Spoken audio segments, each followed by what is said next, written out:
देखो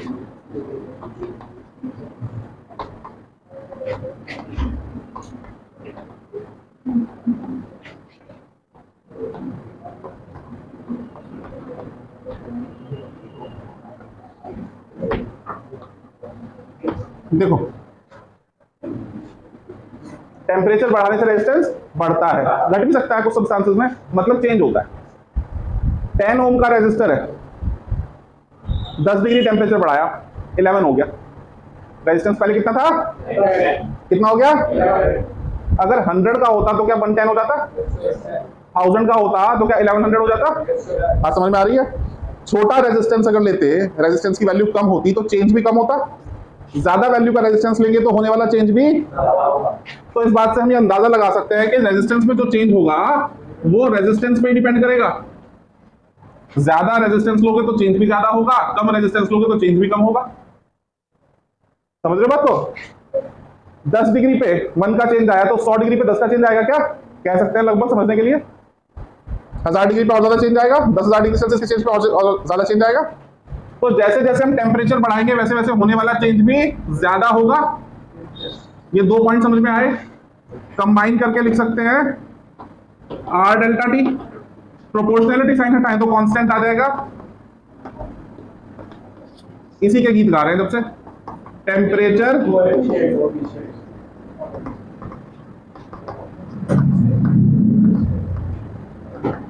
तो यहां से इसको डिफाइन भी कर सकते हैं। बात समझ में आई?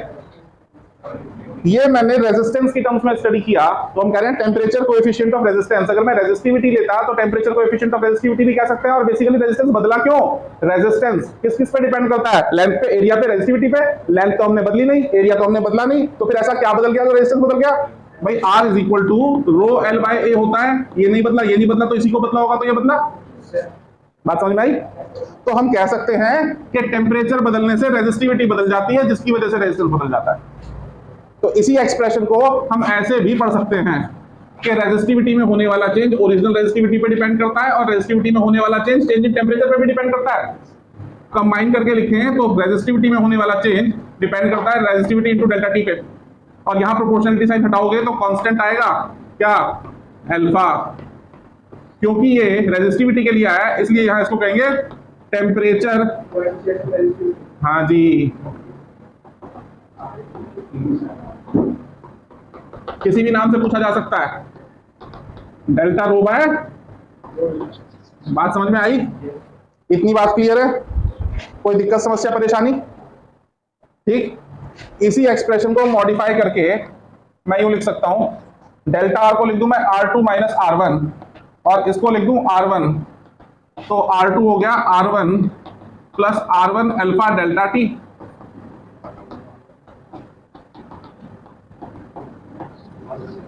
ये वो फॉर्मूला जो न्यूमेरिकल्स कराएगा। और यहां पे इसी तरह से इसको यूं लिख सकता हूं,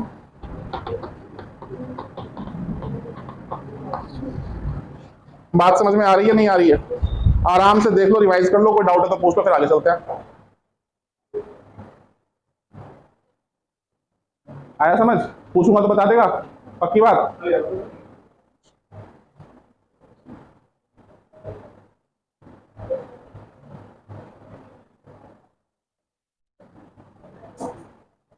दोबारा पूछना है कोई स्टेप? किसी को पूछना है?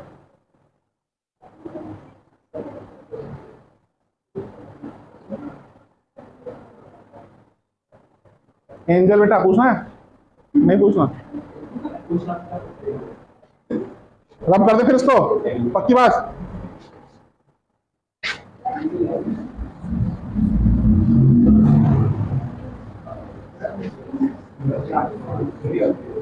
बातें नहीं करेंगे तो ध्यान दीजिए।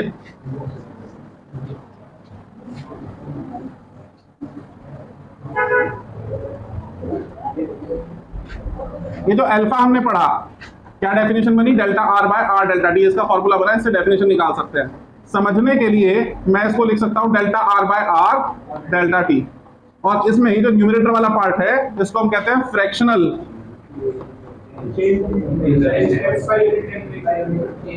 भैया भैया भैया जब पूछो तब बताना, फ्रैक्शनल चेंज इन रेजिस्टेंस। और ये, तो ये इसकी डेफिनेशन हो गई, the fractional change in resistance per unit change. मैंने पूछा क्या, जब पूछूं तब बताना, आराम आराम से, पता ही चलता कौन जगह आगे तो वैसे मिला दे। हाँ मेरा भी सही हो गया। अभी मैं पूछूंगा, एक से पर्सनली पूछूंगा, ठीक है। The fractional change in resistance per unit change in is known as temperature coefficient of resistance. कैसी क्वांटिटी है,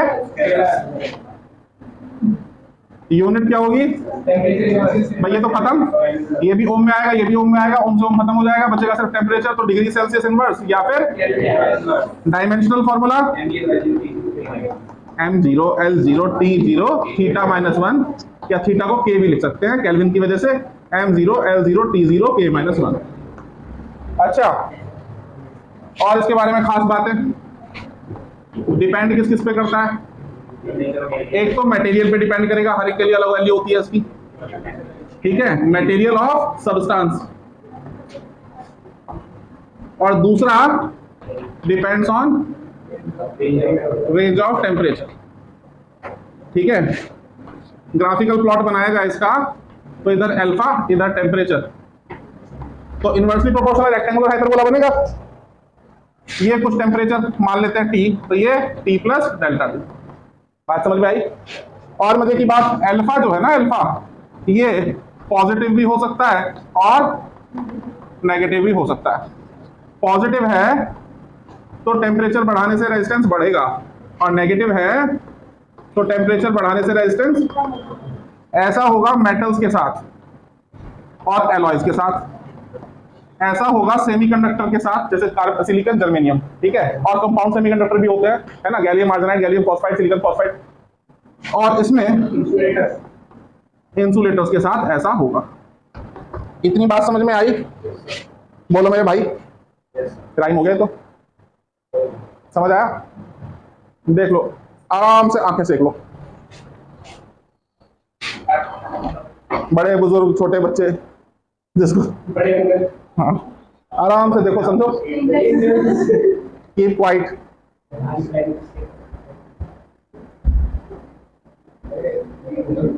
किसी का कुछ छूट गया हो पिछली बार में, कोई पॉइंट रह रहा हो, लिखना चाह रहे हैं, ऐड करना चाह रहे हैं, कर लो। अपनी कॉपी में नहीं, पड़ोसी की कॉपी में कर लो।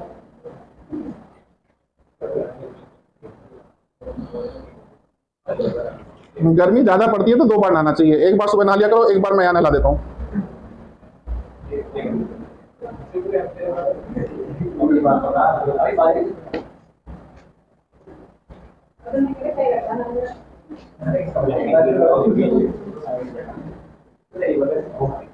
शांत रहेंगे, कोई नहीं बोलेगा। क्या आगे रब कर दे इसको, चल रहा है, चल।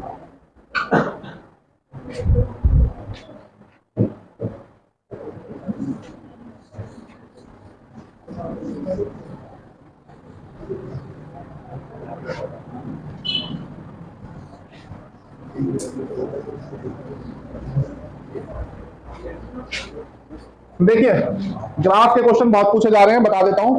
4 मटेरियल के नाम बताए, मेटल, एलॉय, सेमीकंडक्टर, इंसुलेटर। चारों का ग्राफ पूछ लिया जाता है, तो ग्राफ भी आना चाहिए और क्यों वेरिएशन कैसा हो रहा है वो भी आपको आना चाहिए।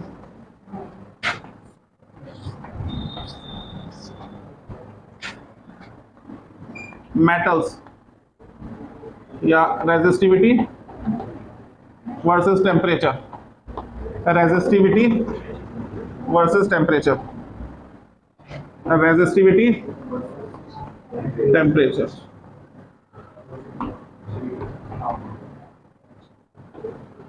ठीक, कंडक्टर्स,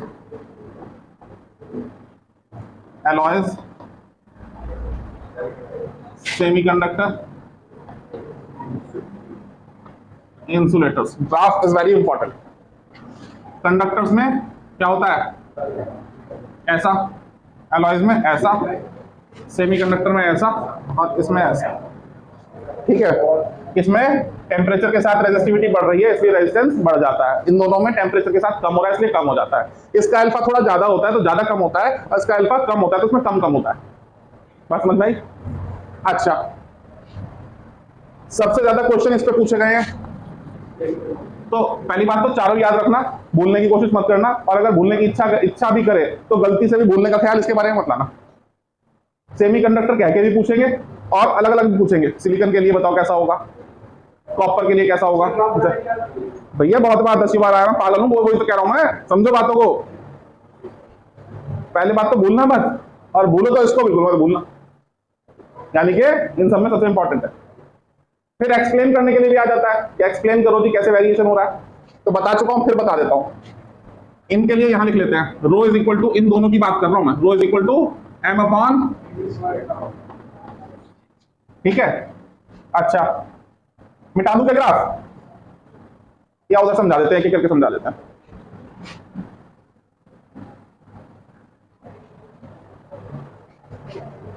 पहले किसका समझा है, for conductors and alloys, rho होता है बेटा m upon n e square tau. Temperature बढ़ाने से रिलैक्सेशन टाइम कम हो जाता है, बता रखा है ड्रिफ्ट वेलोसिटी में, लेकिन टेम्परेचर बढ़ाने का मतलब आप एनर्जी प्रोवाइड कर रहे हैं इन दी फॉर्म ऑफ हीट, जिससे कि क्या होता है, वो हीट एनर्जी आयनाइजेशन एनर्जी का काम करके आउटर मोस्ट शेल के इलेक्ट्रॉन्स को रिमूव करके फ्री इलेक्ट्रॉन्स में कन्वर्ट कर रही है, तो number density of charge carrier बढ़ जाता है। तो मोटी मोटी बात, जब टेम्परेचर हम बढ़ाते हैं तो एन की वैल्यू बढ़ जाती है और टाउ की वैल्यू, जितना ये बढ़ी उतना ये घटी, तो क्या असर देखने को मिलेगा। सपोज करो एक व्यक्ति है, उसके पिताजी ने जेब में 10 रुपए डाले, माताजी ने 10 रुपए निकाले, तो कोई फर्क पड़ा क्या, ऐसा जैसा था वैसी है। ये भी अच्छा एग्जांपल है, भाई मामा जी 100 रुपए देके गए, मम्मी ने 100 रुपए निकाल लिए सेविंग के नाम पे, कुछ फर्क पड़ा, मिलते तो है नहीं वापस, ठीक है। अच्छा, अब ऐसा हुआ, वो स्मार्ट हो गया, वो बच्चा जब बड़ा हुआ तो स्मार्ट हो गया, मम्मी के साथ वो डील करने लगा, बार्गेन करने लगा, सारे नहीं दूंगा, ठीक है, 100 मिले 50 रख लो, तो फायदा हुआ नहीं हुआ, ठीक है। और कभी मम्मी ने पटा लिया कि 100 ये तो दे ही दे, तेरे पॉकेट में और जो 50 थे वो भी दे दे, जरूरत है मुझे, तो लॉस हो गया। तो सेम सिचुएशन यहाँ पे है कि अगर जितना चेंज इसमें हुआ उतना ही चेंज इसमें हुआ, तो कोई इफेक्ट देखने को नहीं मिलेगा। इसकी वैल्यू भी डबल हो गई, इसकी वैल्यू हाफ हो गई, 2 टाइम्स चेंज हुई, कहने का मतलब इसकी डबल हो गई, इसकी हाफ हो गई, तो नेट इफेक्ट कितना, कुछ भी नहीं आया, समझ रहे हो। लेकिन इसमें कुछ ज्यादा चेंज हुआ और इसमें कम चेंज हुआ तो असर देखने को मिलेगा, इसमें कम हुआ इसमें ज्यादा हुआ तो भी असर देखने को मिलेगा, समझ रहे बात को। कंडक्टर्स की कहानी ऐसी है कि वो पहले ही सारे फ्री इलेक्ट्रॉन दे चुके हैं, ऑक्टेट पूरा है। थोड़ी केमिस्ट्री हेल्प ले लेते हैं, केमिस्ट्री को पूरा नहीं लगेगा।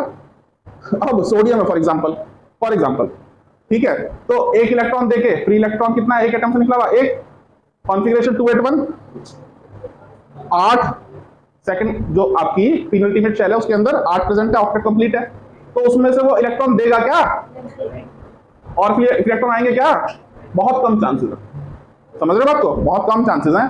तो कंडक्टर्स में ऑलरेडी जितने इलेक्ट्रॉन निकल सकते थे निकल चुके होते हैं, दोबारा जो निकलते हैं बहुत कम, ना के बराबर निकलते हैं, तो एन में चेंज कम होता है। इन कंडक्टर्स एंड एलॉयज